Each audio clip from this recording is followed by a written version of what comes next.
trying to wrap my head around what is going on with this Arirang comeback. I'm perplexed right now. Well, is perplexed the word? Yeah, I'm perplexed, but I'm very interested in getting to know a little more about the history behind Arirang as it pertains in particular to the animation trailer that I watched. You probably saw my reaction to it in the last video. If you haven't, go check that out. But it said in the beginning of that trailer, it said this video was inspired by the story of 7 young Koreans as documented in the Washington Post on May 8th, 1896. 7 Koreans at Howard, some of whom captured the first known audio recordings of Koreans in Washington, D.C. on July 24th of that same year. I've learned a little bit of the history of Arirang, but I know that it's going to be very beneficial to me as an army to know as much as I can going into this comeback, because I know that the guys are really going to be deep into storytelling and the historical references, and I want to be able to pick up as much of what they are putting down as possible as a foreigner, most especially. My sidekick, shout out to my sidekick, actually sent me a very interesting article that I've saved so that I could read it with you guys together, as you know, in unison. So I'm going to read this article right now that's going to give us more detail into these gentlemen, these Korean gentlemen from 1896. Let's begin. This article is provided by Boundary Stones. Before K-pop, there was the Arirang, the first Korean students at Howard University. This was published in February of 2020 and updated in February 2025. Oh, wow. Okay. This is fascinating already. All right. Today, the K-pop phenomenon. Wait, all right, so let's see. These are the picture of the 1, 2, 3, 4, 5, 6, 7, 8. These are 8 people in here. Wait, this looks like a lady. Is this a lady? I don't want to offend nobody. Let me stop. Okay, let's see. Korean students with Professor Raskin at Howard University in 1896. Okay, all you gotta do is read, Nico. Today, the K-pop phenomenon has taken the world by storm. But it seems that American fascination with Korean music goes all the way back to the late 1800s, 1896 to be exact. Long before bands like BTS sold out stadiums, there were 7 Korean, then called Chosun, students whose singing captured the attention of dozens of damsels at Howard University. Oh. But how did Koreans end up at Howard? That's quite a story in its own right. According to newspaper records, Im Byung-gu, 19, Lee Bum-soo, 24, Kim Hun-suk, 27, An Jong-sik, 23, Yo Buyong-hoon, 26, I'm sorry, I'm trying, and an unnamed student stole 400 won from a Korean bank in spring of 1896 and fled to Vancouver. Oh, gangsta. Having spent all their stolen money traveling, they found themselves in a web of their own making. Their lack of knowledge of English certainly didn't help the situation either. In a panic, the runaways visited the Japanese consulate and asked them to telegraph Sun Hwang-bum, the Korean envoy and minister, oh, that's a big word, I'm gonna try, plenipotentiary to the US. I didn't do that right. Luckily for the runaways, Su likely emphasized with their story. He himself, in a sense, also once fled to the States out of necessity. Su was one of the very first Koreans to ever visit DC, accompanying Min Young-ik, a Chosun diplomat and minister, as an envoy in 1883. After the visit, Su returned to Korea, but his leadership of an unsuccessful coup forced him to flee to America. Sue headed back to Washington, presumably because he had been there before and had some connections. When the Reformation movement took power of the Chosun government later in 1891, Sue returned to Korea. But by 1896, he was back in Washington, again serving as Korean envoy and minister, P word, to the U.S. Given Sue's personal experience, it makes sense that he was willing to lend a hand when the 7 Korean runaways contacted him, also seeking to make America their new home. Sue, in return, coordinated with Howard University, where the runaways were enrolled. Okay, and oh wow, look at this old classic picture right here. It says Special Mission from Korea to USA, 1883. Okay. A Washington Post article published in 1896 covered the arrival of the 7 Korean students. The article's byline read, 7 Koreans at Howard ran away from home to be educated in the United States. All are sons of noble families, but do not understand a word of English. Will be kept at expense of the minister from Korea. The article called the story of the runaways somewhat wild and romantic. All the young men were scions of noble families and had been established at school in Japan, but instead of remaining there, they took it into their heads to acquire their education in the United States. The newspaper made no mention of the runaways' theft, but it did remark that only the minister and the runaways know the precise nature of the correspondence. The Post also commented that Sue provided for the students at his personal expense, but other records suggest Howard University also did much to aid the foreign students. Historian Ray Logan's History of Howard University explains that on April 29, 1896, the Korean minister personally requested at the meeting of the executive committee that rooms be provided for Korean young men. The committee voted to make them available to them, free of charge, in Clark Hall, provided all other expenses were paid. The Korean minister agreed to pay for the furniture which the treasurer was to purchase. On May 12, 1896, the committee noted that the rooms had been fitted for the Korean students. The same Washington Post article remarked that certain professors from Howard were interested in their case. The students will be distributed among the professors' families during the summer vacation, wrote the Post, and their host will make it a business to see that they are coached in the English language. They now depend on pantomime and what English phrases they have picked up from their journey. Apologies for the butchering of words I'm not familiar with, everyone. There aren't many records of how the Korean students adjusted to Howard University or what they did after their time there, but the few stories of them that remain all suggest the students were best known for their musical abilities. Oh my goodness. I'm starting to get goosebumps because I'm like, BTS is about to take this to a whole new level. Anyway, let's go.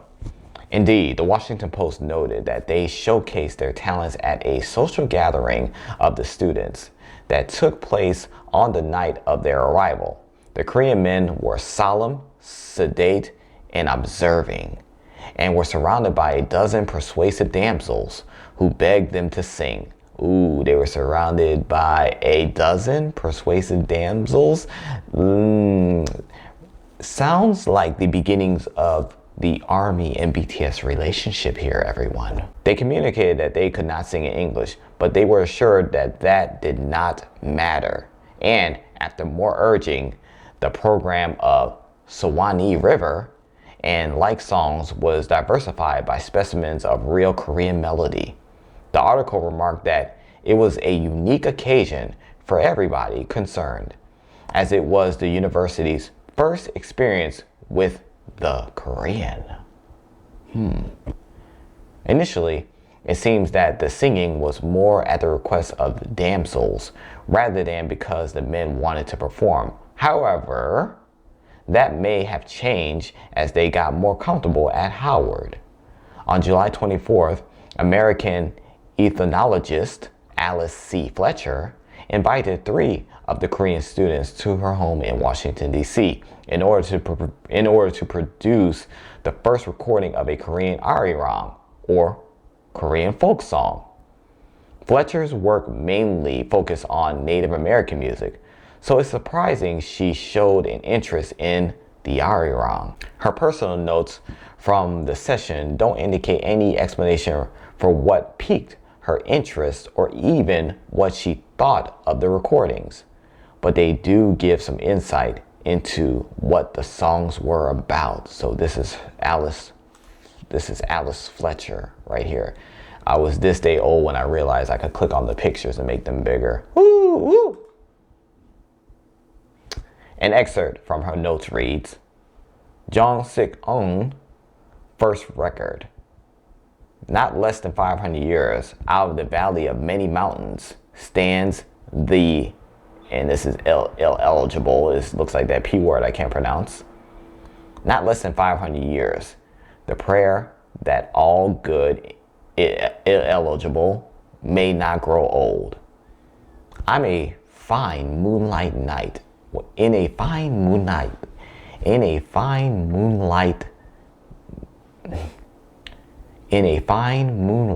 night, in a great anthem, hail his majesty.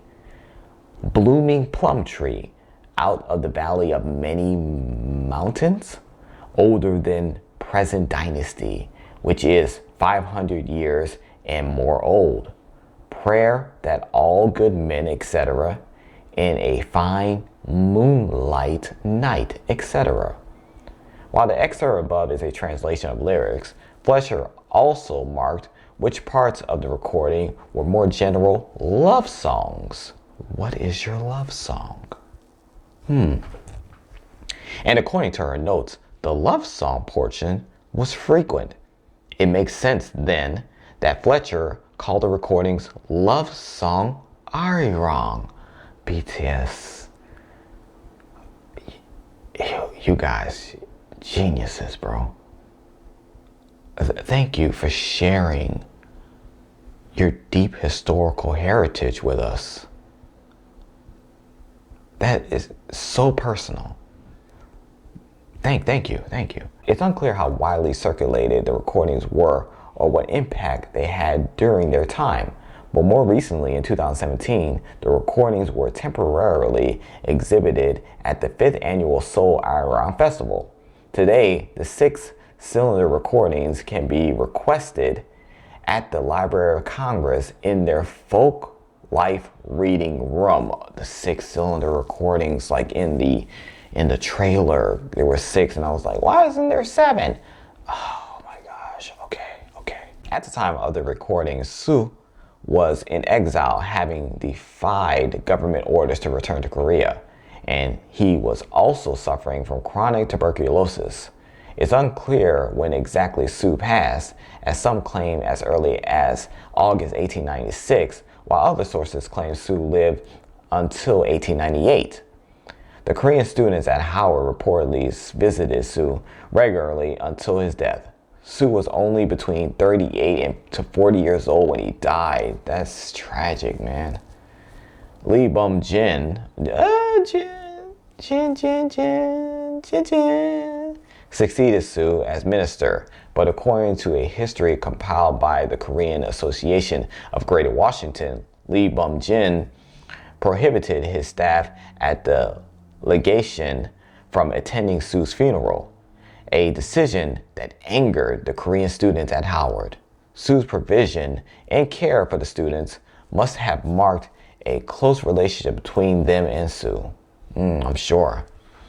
It would take another 60 years for a substantial number of Koreans to immigrate to the DC area, but the story of Soo Kwang-bum And the first Korean students at Howard proved Koreans have been making DC home for longer than most believe, and that Americans have long been interested in Korean music.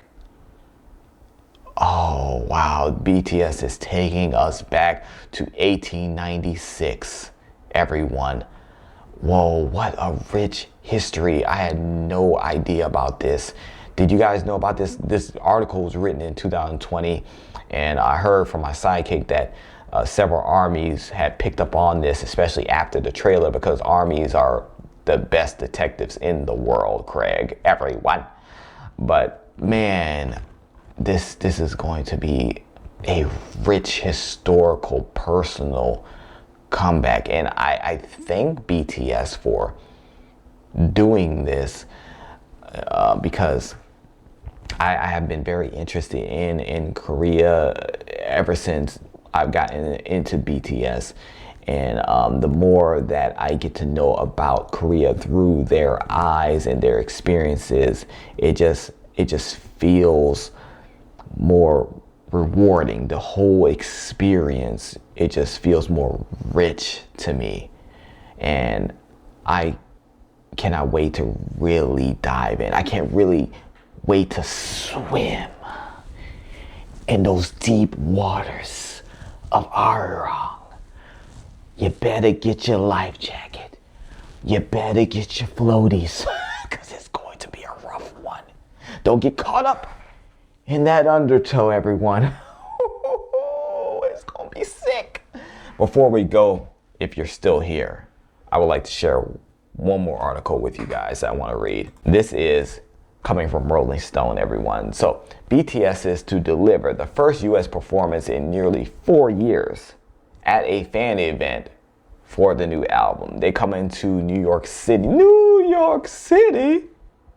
Get a rope. Who remembers that? No one? Okay, it's all right. The full band of superstars is hitting stage at an exclusive Spotify event in New York, everyone. BTS comeback game is strong. The band of superstars will officially hit the stage for their first US performance in nearly 4 years. BTS will perform in New York City for Spotify times BTS Swimside, an exclusive event celebrating the release of the band's first album in 5 years, Arirang. The event will take place on Monday, March 23rd. Monday, March 23rd, just a few days after the new album drops, on March 20th? Bro, we bound to drizzle. Ain't no way, bro. This is 3 days after the comeback, the album drop, and then on top of that, we have the performance, the Netflix performance, as well. Yo, what? When did they?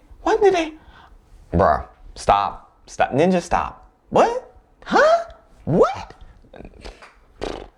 Okay, this is how we're playing it. Okay, BTS, okay.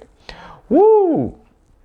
Spotify will invite 1,000 of BTS's top fans and most devoted listeners to the event. I ain't getting no invite, but you know, that's okay. It's all right. I ain't hurt. I ain't crying. Which will include immersive album-themed experiences on top of the performance. It's one of the many ways the streaming giant is helping BTS fans, named the ARMY, celebrate the band's highly anticipated comeback. Spotify also kicked off an in-app Easter egg hunt that unlocks exclusive audio messages from RM, Jin, Suga, J-Hope, Jimin, V, and Jungkook, and a BTS-themed quiz for fans to test their knowledge. It's called BTS Swimside, everyone. I have heard about that, but I have not been able to participate as of yet. Let me know in the comments below if you have, and what has your experience been. Let me live through you just this one time. All right. The last time all the members took the stage together in the States was back in 2022 for BTS's Permission to Dance on Stage shows. After that, the band was forced to go on hiatus so that all 7 members could complete their mandatory military service in South Korea. But now, BTS is coming back at full speed ahead, everyone. The day after Arirang drops, BTS will perform a free concert at Seoul's Gwangnam Square. I know that's a very important place. Apologies for not knowing how to say certain words, everyone. I mean no disrespect. Then on April 9th, the band launches an 82-date world tour that will keep them on the road through March 2027. The most important thing, RM told GQ in the group's first joint interview since announcing their hiatus in 2022, is just that we are here back together again. We're going to see the fans all over the world. Guys, been busy. Guys, keeping us busy. Everyone, I hope you got your floaties ready. I hope you got your life jackets. Because even if you're a great swimmer, you bound to drown out here, man. Come on, let's go.